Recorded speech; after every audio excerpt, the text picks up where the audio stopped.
Bonjour tout le monde, j'espère que vous allez bien. Donc, pour ma. C'est pas une nouvelle vidéo. C'est pour encore la vidéo de Grémy, j'ai décidé de mettre une musique de fond que vous entendez là. Voilà. Donc, aujourd'hui, on va parler de Grigny encore. Là, je vais tout vous dire parce que je ne trouve jamais de temps pour que vous ayez la suite de l'histoire. Donc, c'est parti. Alors, j'ai grandi et habité à Grigny. J'ai emménagé à Grigny à l'âge de 2 ans ou 1 an, je sais plus. Parce que mes parents, ils habitaient à Chartres et puis ils ont déménagé à Grigny 2. Et donc du coup, je suis arrivé à Grigny à l'âge de 1 an et demi, 2 ans. Voilà. Au début, on habitait à... où ça... C'était comment? Oui, on habitait à Grigny 2, voilà, à côté du Leclerc. Je vous montrer des images, hein. J'habitais vers le Leclerc et après on allait vers Grigny, à la Grande Borne. C'était des moments de ouf, j'aimais trop là-bas. Mais quand j'étais petit, je me rendais pas compte, hein. Je regardais comme ça et tout. C'est là-bas aussi que j'ai rencontré ma pote, dont je ne vais pas citer le nom pour les droits d'auteur, parce que le droit à l'image, c'est important. Ma pote et sa grande famille, que je salue si vous regardez ma vidéo. Et aussi ma pote, une autre pote à moi, aussi qui m'a connu tout petit à Grigny. C'est même elle qui me défendait quand certains me faisaient chier. Donc je la salue aussi. Et il faut pas croire que Grigny c'est comme vous pensez, hein. Les voitures cassées, tout le temps des agressions. Moi j'y ai vécu, il n'y avait pas ça tous les jours. Il y en avait de temps en temps, mais c'était pas tout le temps. C'était vraiment de temps en temps. Quand je sortais dehors petit, c'était calme, hein. Les enfants y jouaient, les grands ils surveillaient. C'était pas comme vous croyez, hein. J'avais un grand parc où je pouvais jouer et tout. Il y avait même un château pour que les enfants jouent et tout. C'était vraiment bien, hein. On avait même un toboggan, on pouvait sauter et tout comme ça là. C'était vraiment bien. Et en fait, Grigny, il y avait plusieurs rues en fait. Moi j'étais au radar. À côté, il y avait une rue qui s'appelait. Faut que j'arrive à bien épeler le nom.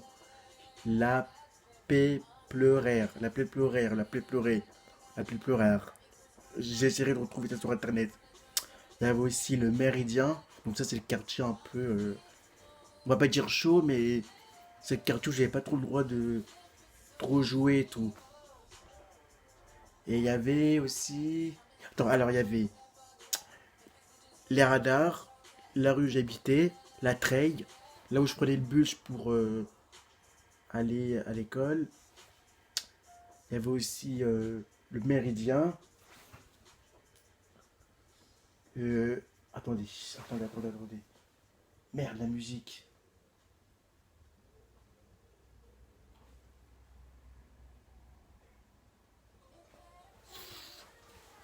Il y a une excusez-moi pour ces petites interruptions, parce que j'ai pas su bien gérer la musique. C'est bon. Oui, donc il y avait la Treille, le Méridien, la Peupluraire, l'Ellipse, le Minotaure, l'Oiseau, Place de l'Œuf. Voilà, c'était les rues de Grigny, les petites rues collées ensemble. Et moi j'habitais dans un grand immeuble. Ça faisait genre... l'immeuble il faisait au moins toute la chambre où je suis. Et, euh, et dehors il y avait plein d'immeubles partout qui étaient collés comme ça. C'était un truc de ouf. Et nous les enfants on jouait, tout ça. Et je vous jure, hein, moi j'ai vécu, c'est pas vraiment comme vous dites la ville de Racaille et tout ça, hein. C'était vraiment... moi j'ai vraiment aimé vivre là-bas. D'ailleurs, la plupart de des amis que j'ai connus là-bas, y habitent encore. D'autres sont partis, d'autres y sont encore, ou je ne sais quoi, ou je pense. Et voilà. Donc, faut arrêter de dire que les cités c'est de la merde, y a que des voitures cassées, y a que ça. Non, c'est pas que ça. Il y a des beaux moments, il y a les enfants et tout. Moi, je me souviens, ma mère, elle était copine avec toutes les mères du quartier. Moi, j'étais gardé par tous les voisins. On était comme ça, famille soudée, serrée, famille quoi. On était tous là les uns pour les autres. Même les grands, ils étaient là. Ils défendaient les petits. Là-bas, c'est sûr, personne ne pouvait me kidnapper, hein, parce que les grands, ils surveillaient, ils connaissaient tout le monde. Donc c'est sûr que là-bas, il ne pouvait rien m'arriver de grave, hein. Non, vraiment, Grigny, c'était une bonne ville. Faut arrêter de croire ce que vous regardez à la télé ou dans la radio. Vivez dedans, euh, imprimiez-vous dedans, regardez vraiment dedans, et vous verrez que c'est pas comme vous croyez. Moi, j'ai vécu pendant 10 ans, 10 de mes 2 ans à mes de 10-11 ans, j'ai que des bons souvenirs. D'ailleurs, de temps en temps, ça m'arrive que j'y retourne, hein. Donc, voilà. Bah, je voulais faire partie de cette vidéo pour dire à tous ceux que j'ai connus à Grigny, merci d'avoir été là pour moi quand j'étais petit, de m'avoir aidé, tout ça, de m'avoir empêché de faire des conneries.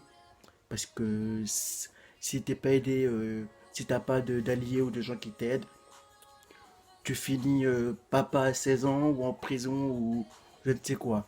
Et moi, j'ai eu la chance de tomber toujours sur des bonnes influences, que ce soit des grands ou des ados et tout ça, qui m'ont aidé. Franchement, je les remercie, hein. Si vous voyez la vidéo, bah, vous verrez que je pense à vous. Même si je ne vous mentionne pas, je sais de qui je parle. Donc voilà. Bon bah, voilà, enfin, ma vidéo de Grigny, elle est enfin finite. En plus, elle a duré quand même longtemps, hein. Je pensais que j'allais faire un petit truc. Mais bon, en tout cas, j'espère que ma vidéo sur les préjugés de Grigny vous aura appris des choses, vous aura fait bien comprendre votre cervelle que Grigny, c'est pas ce que vous pensez et que c'est autre. Et ben, merci. N'oubliez pas de regarder la vidéo et de mettre un j'aime. Voilà.